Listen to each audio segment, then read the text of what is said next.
morning, WJTS News. I'm Charlotte Olson. A Gibson County man is facing multiple charges after he started the new year by shooting another man in the fleet.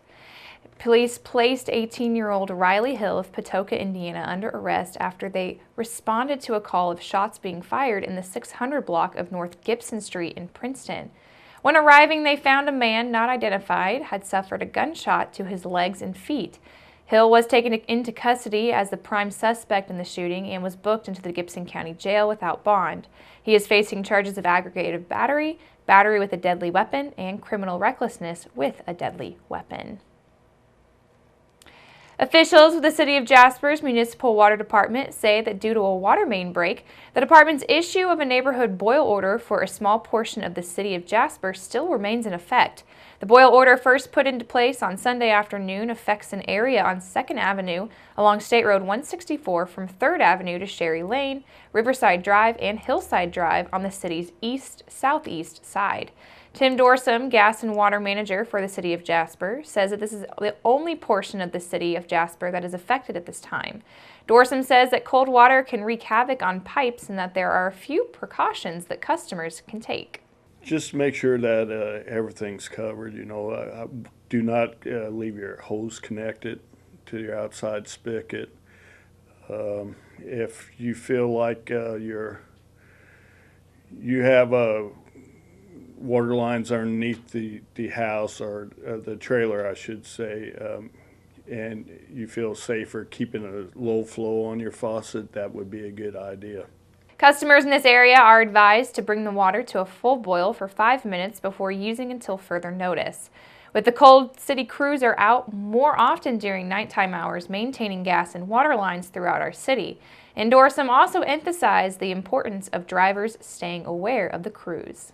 Make sure that they're careful of our crews. I mean, our crews don't like being out in this weather as much as people would like to be out in water, but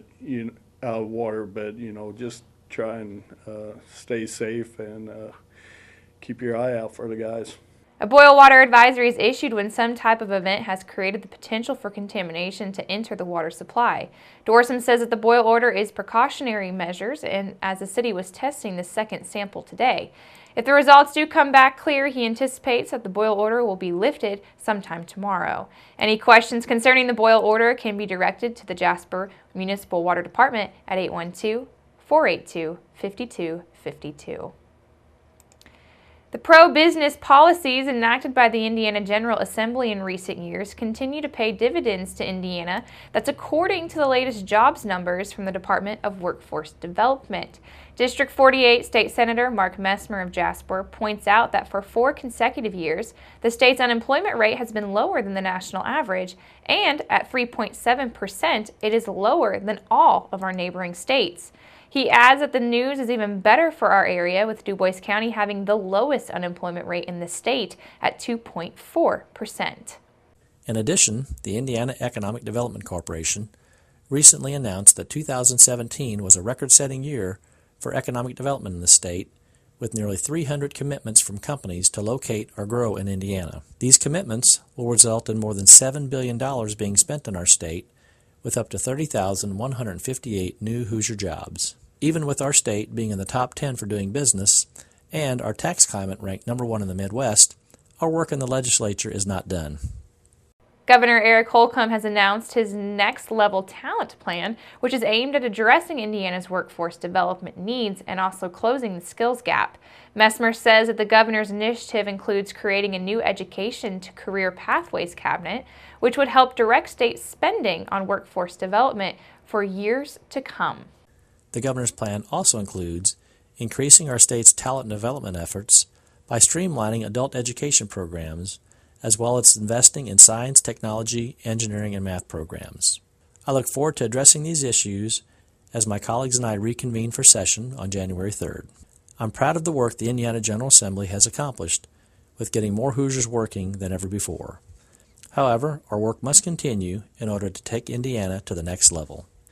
As always, feel free to contact Messmer's office directly with your questions and concerns, and you can do that by email at senator.messmer@iga.in.gov or by phone at 800-382-9467.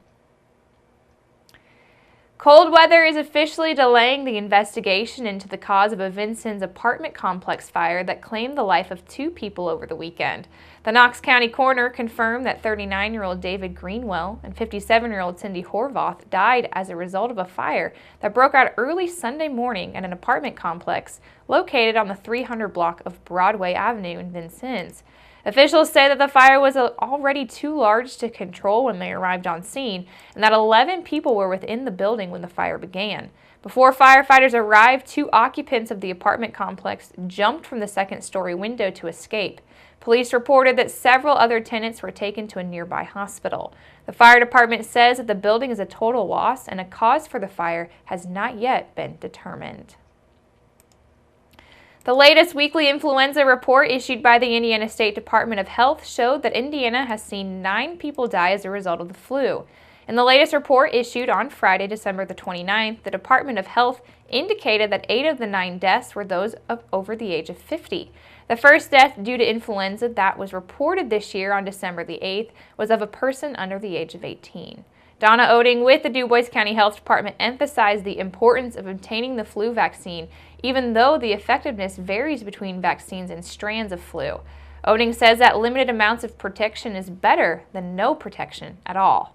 We always believe that getting the flu vaccine is much better than not getting it all. Even if the vaccine is not effective or not very effective. We have heard reports this year of anywhere from it being effective like 10 to 30% of the time. Still, if you get that protection and that 30% protects you against that much of the virus, that's better than no protection at all. So we are still providing the vaccine to anybody that wants it. There are many different flu viruses and they are constantly changing, and the CDC reports that the composition of U.S. flu vaccines is reviewed annually and updated as needed to help match circulating flu viruses. Flu vaccines protect against the 3 or 4 viruses depending on the vaccine that research suggests will be most common. While Oding stressed there is no way of knowing the exact number of flu illnesses that occur each season due to in part because flu is not a reportable disease and not everyone who gets sick with the flu seeks medical care or gets tested. She stressed that the symptoms being seen predominantly are those of a respiratory nature. Flu symptoms are typically, when we talk flu, we talk respiratory flu. That's going to mean you're going to have a sudden onset of symptoms of typically fever, body aches, you're going to feel like you've been hit by a truck, cough, sore throat, sometimes a runny nose, headache. Sometimes we will see the vomiting and the diarrhea, but that is not always associated with true flu. A lot of times that is just some type of an intestinal virus that you're getting.